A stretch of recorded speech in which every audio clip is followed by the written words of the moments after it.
ଆଜି ଖାଲି ଖାଇବା ପିଇବା ଶୋଇବା, ମାଛ ଯାଇକି କାଲି ସକାଳୁ ଆସିବ। ଆଜି ଲୋଡ ହବ, କାଲି ସକାଳୁ ସକାଳୁ ପୁଣି ବେପାର ହବ। ଶୋଇଛେ ମାନେ ଅଲଗା ପ୍ରକାର। ଦିଟା ବେଳେ ଖାଇ ଦେଇକି ସମସ୍ତେ ପୁରା ଶୋଇଛନ୍ତି, ଦେଖିପାରୁଥିବେ। ମୁଁ ଏବେ ସାତପ୍ରାଞ୍ଜ ହେଲା ମୋ ଗାଡିରେ ବସିଛି, ମାନେ 10 ମିନିଟ ଉପରେ ହବ। ତ ଦେଖିପାରୁଥିବେ ମାଙ୍କଡ ଗୁଡା ଖାଲି କେମିତି। ତ ଗାଇସ୍ ଏବେ ମୁଁ ଗାଡିଟା ନେଇକି ଯିମି, ତାଙ୍କ ମାନଙ୍କୁ ଟିକେ ଛାଡିକି ଆସିମି। ତ ସେଥିପାଇଁ ଗାଡି ଭିତରେ ଏବେ ଆସିକି ବସିଲି, ଆଉ ତାଙ୍କ ମାନେ ନେଇକି ଗୁଡ ମର୍ଣ୍ଣିଂ, ଜୟ ଜଗନ୍ନାଥ। ଆଜିର ବ୍ଲଗରେ ଆପଣଙ୍କୁ ସ୍ୱାଗତ କରୁଛି ମୁଁ ବାଦଲ। ଆଶା କରୁଥିବେ ଆପଣମାନେ ସବୁ ଭଲ ଥିବେ। ତ ଗାଇସ୍ ମୁଁ ବି ଭଲରେ ଅଛି। ତ ଆମର ଏବେ ଏଠି ପରଜଙ୍ଗର ଭାଇ ବର୍ଷା ପକଉଛି, ଦେଖିପାରୁଥିବେ। ଆଉ ବର୍ଷା ପକଉଛୁ, ଏଇ ଯେ ଜାଲ ଗୁଡାର ସବୁ ଆମର ମାଛ ପୁରା ସବୁ ସରିଯାଇଛି ହେଲା। ତ କାଲି ମାଛ ସବୁ ସରିଥିଲା, ଆଉ କେତେ 2-4 କିଲୋ ଖଣ୍ଡେ ମାଛ ଅଛି। ଆଜି କେଣେ ଆମେ ନେଇକି ଯିବାନି, ସେଥିପାଇଁ ବର୍ଷା ବି ପକଉ, ସବୁ ଉପରେ ଅଛନ୍ତି। ମୁଁ ଟିକେ ଆସିଥିଲି ବାହାରକୁ ଟିକେ ବୁଲତେ, ତ ଭାବିଲି କି ଆପଣମାନଙ୍କୁ ଦେଖେଇଦେବେ। ଦେଖ ଏତିକି ଆମର ସବୁ ଜାଲ ସବୁ ପୁରା ଫାଙ୍କା ଅଛି, ଆଉ ଏଇଗୁଡା ସବୁ ଏମିତି ଫାଙ୍କା ଅଛି। ଆଉ ଆଜି ମାଛ ଲୋଡ ହବା କଥା। ମାଛ ଯଦି ଲୋଡ ହେଲା ତ କାଲିକି ପୁଣି ଆସିବ, ନହେଲେ ଆମେ ଘରକୁ ପଳେଇବା। ଆଉ ତ ବର୍ଷା ହଉଛି, ବାଲେଶ୍ୱର ତ ନ୍ୟୁଜ ଦେଖୁଥିଲି ଏବେ, ବହୁତ ପ୍ରବଳ ଜୋର ବର୍ଷା ହଉଛି। ତ ଚାଲ ଆଜି ବର୍ଷା ପାଗରେ, ଆଜି ସୋମବାରଟାରେ ଆମର କଣ କଣ ହଉଛି ଏ ବ୍ଲଗ ଟାକୁ ଶେଷ ପର୍ଯ୍ୟନ୍ତ ଦେଖନ୍ତୁ, ଆପଣ ମାନେ ଜାଣିପାରିବେ। ଆଉ ତ ଚାଲ ଦେଖିଆ ଆଜି କଣ କଣ ଆମେ ସବୁ କରୁଛେ। ଆଉ ଏଇ ଜାଗାରେ ତ ଆମର ଅଛି ମାଛ, ଦେଖିପାରୁଥିବେ। ଭିଉ ଟା କେମିତି ଆଜି ଆକାଶରେ ଲାଗୁଛି, ନିହାତି ଗୋଟେ କମେଣ୍ଟ କରି କହିବେ। ତ ଚାଲ ବ୍ଲଗ ଟାକୁ ଆରମ୍ଭ କରିବା, ଆଉ କଣ ହଉଛି ଆଜି ଦେଖିବା। ମାନେ ସମସ୍ତେ ବସିକି କଥା ହଉଥିଲେ, ଯିଏ ଗାଡ଼ି ନେଇକି ଆସେ ସିଏ କିନ୍ତୁ ଆଜି ଆସିବ ନାହିଁ। ଯେଉଁ ଡ୍ରାଇଭରଟା ଆସୁଥିଲା ସିଏ ଆସିବ ନାହିଁ, ଆଉ ଜଣେ ନେଇକି ଆସିବ, ସିଏ କେବେ ଚଲେଇ ନାହିଁ ଜାଆଁଳ ଗାଡ଼ି। ସେଥିପାଇଁ ସମସ୍ତେ ବସିକି ଭାବୁଛନ୍ତି ସେ ଆଣିପାରିବ କି ନାହିଁ। ତାପରେ କହିଲେ କି ହଉ ଦେଖାଯାଉ, ସିଏ ଧୀରେ ଧୀରେ ଆସିବ, ନହେଲେ 2 ଘଣ୍ଟା ଆଉ ଲେଟ୍ ହେବ। ସେଇ କଥା ସବୁ ଭାବୁଥିଲେ, ଗାଡ଼ି ସେଇଠି ଠିଆ ହେଇଥିଲା। ଆଜି ତ କେଣେ ଯାଇନଥିଲେ ନା, ସେଥିପାଇଁ ସମସ୍ତେ ବସିକି ମିଟିଂ କରୁଥିଲେ। ମୁଁ ମୋର ଟିକେ ଦାନ୍ତ ଘଷୁଥିଲି। ତ ଗାଇସ୍ ଏବେ ମୁଁ ଗାଡିଟା ନେଇକି ଯିମି, ତାଙ୍କ ମାନଙ୍କୁ ଟିକେ ଛାଡିକି ଆସିମି। ତ ସେଥିପାଇଁ ଗାଡି ଭିତରେ ଏବେ ଆସିକି ବସିଲି, ଆଉ ତାଙ୍କ ମାନେ ନେଇକି ଛାଡିତେ ଯିମି। ସେମାନେ ଗୋଟେ ବାଇକ୍ ନେଇକି ଯିବେ, ତାପରେ ପଇସା କଲେକ୍ସନ କରତେ ଯିବେ। ଆଉ ଚାଲ ଏବେ ଯିବା। ମତେ ମୁଁ ଖାଇଥାନ୍ତି ଉଠୁଣା, ସେମାନେ କହିଲେ ହଉ ଜଲ୍ଦି ଟିକେ ଆ, ତ ବିସ୍କୁଟ ଗୋଟେ ମତେ ଦେଲେ। ତ ଖାଇଦେଇକି ଉଠୁଣା ଯିବା, ତାଙ୍କୁ ଛାଡି ଦେଇକି ପୁଣି ଆସିବା। ଆଉ ଚାଲ ତାଙ୍କୁ ଛାଡି ଦେଇକି ଆସେ, ପୁଣି ଆପଣମାନଙ୍କ ସାଙ୍ଗରେ କଥା ହେଉଛି। ଆଉ ଏବେ ମୁଁ ତାଙ୍କ ମାନଙ୍କୁ ଛାଡି ଦେଇକି ପଳେଇ ଆସିନି। ତ ପୁଣି ସିଧା ଯାଉଛୁ ଆମର ସେ ଯେଠି ରହୁଛୁ, ଆମେ ସେଇଠି ଯାଉଛୁ। ପୁଣି ମୁଁ ଏବେ ଏକଲା, ତ ଦେଖିପାରୁଛୁ ତାଙ୍କ ମାନଙ୍କୁ ଛାଡି ଦେଇକି ପଳେଇ ଆସିନି। ସେମାନେ ଯିବେ ପଇସା କଲେକ୍ସନ କରିବେ, କରି କୁରାକି ଆଇବେ। ଆଉ ତ ଆଜି ଖାଲି ଖାଇବା ପିଇବା ଶୋଇବା, ମାଛ ଯାଇକି କାଲି ସକାଳୁ ଆସିବ। ଆଜି ଲୋଡ ହବ, କାଲି ସକାଳୁ ସକାଳୁ ପୁଣି ବେପାର ହବ, ଯେଠିକି ଯିବା କଥା ଯିବ। ଆଉ ଦିନ ସାରା ଖାଲି ଖାଇବା ପିଇବା ଶୋଇବା। ଜିମି ଟିକେ ଖାଇଦେଇକି, ତାପରେ ଗାଧେଇ ପଡିବି, ତାପରେ ଶୋଇଯିବା। ଆଉ ଚାଲ ଯିବା। ମୁଁ ଏବେ ସାତପ୍ରାଞ୍ଜ ହେଲା ମୋ ଗାଡିରେ ବସିଛି, ମାନେ 10 ମିନିଟ ଉପରେ ହବ।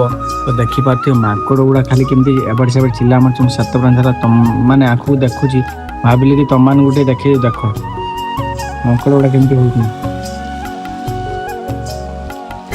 ଏଠି ମେଞ୍ଚେ ବସୁଛନ୍ତି ନା। ଆଉ ଦେଖ ଏଇଠି ଦେଖ, ଆମର ଏଇଠି ବି ମେଞ୍ଚେ ବସୁଛନ୍ତି ସବୁ ମାଙ୍କଡ। ଆଉ ଟିକେ ବେଳେ ଏଇଠି ହିଁ ବସିଥିଲେ ସବୁ ହେଲା, ବସିଥିଲେ ଯେମିତି।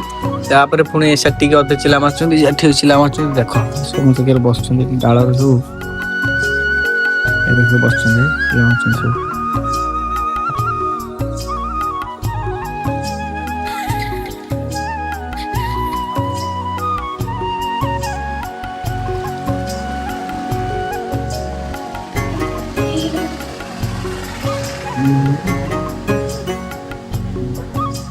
ଏବେ ମୁଁ ମୁଢି, ଆଉ ଏଠି ଆମର ରହିଲା କଣ ନା, ଏଇଟା ଅମୃତଭଣ୍ଡା ଆଉ ମିକ୍ସଚର ଯାହା ଖାଇଦଉଛୁ। ଆଉ ତ କେଣେ ଯିବାନି, ତ ଖାଇଦେଇକି ଛଡ଼ା ଶୋଇପଡିବା।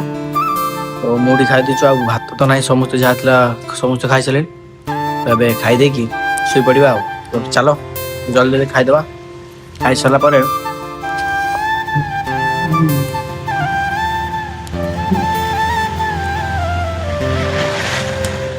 ଏବେ ଆମେ ହେଇଗଲାଣି 4ଟା, ପୁରା ଶୋଇଛେ ମାନେ ଅଲଗା ପ୍ରକାର। 2ଟା ବେଳେ ଖାଇଦେଇକି ସମସ୍ତେ ପୁରା ଶୋଇଛନ୍ତି, ଦେଖିପାରୁଥିବେ। କେୟାର ବାବା ପାଗ ବି ଦେଇଛି, ଏମୁଡୁ ସେମୁଡୁ ଯାଇ ଶୋଇଛେ।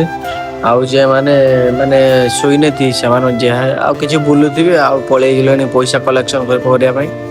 12ଟା ପାଖରୁ ଖାଇ ଦେଇକି ପୁଣି 2ଟା ବେଳେ ପୁଣି ଶୋଇଛେ ଯେ ଶୋଇଛେ ମେଘୁଆ ପାଗର। ଏତେ ପ୍ରାଞ୍ଜ ହେଲା, ଏବେ 5ଟା ହେଲା, ମୁଁ ଉଠିନି। ତ ଦେଖିବା ଏବେ ଟିକେ ପୁଣି ବାହାରି ଯିବା, ଟିକେ ବୁଲାବୁଲି କରିବା। ଆଉ ମାନେ ଶୋଇଛେ, ଆଉ ଖାଇଦେଇକି ଶୋଇଛେ ଯେ ଶୋଇଛେ, ପୁରା ପ୍ରବଳ ନିଦ। ଆଉ ଏଇ ଫ୍ୟାନ୍ ଟା ମୋର ଲଗେଇ ଦେଇଛନ୍ତି, ତାଙ୍କର ସେମାନେ କାହାରିର ତ ନାହିଁ।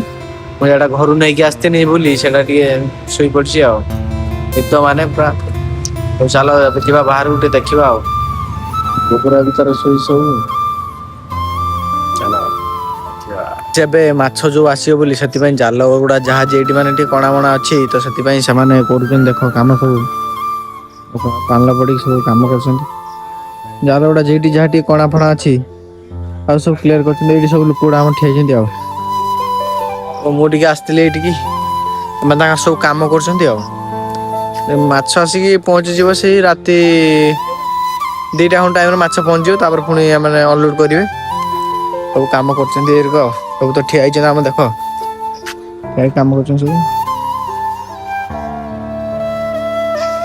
ଚାଲ ଯିବା ଟିକେ ତାଙ୍କ କତିକି ଯିବା ଆଉ ତ ଗାଇସ୍ ଏବେ ରାତି ହେଇଗଲାଣି ତ ଏବେ ଏଇ ଭିଡିଓଟା ଏଇଠି ଶେଷ କଲି ଆଉ ଆମ ଲୋକ ସବୁ ପଳେଇଲେଣି ପରିବା ଫରିବା ଆଣିତେ ଆଉ ଏଇ ଭିଡିଓ ଯଦି ଏତେ ପର୍ଯ୍ୟନ୍ତ ଦେଖୁଛନ୍ତି ତ ପ୍ଲିଜ ଭାଇ ଗୋଟିଏ ଲାଇକ୍ ସେୟାର ସବସ୍କ୍ରାଇବ କରିଦେବେ ତ ରହିଲି ଭାଇ ଜୟ ଜଗନ୍ନାଥ।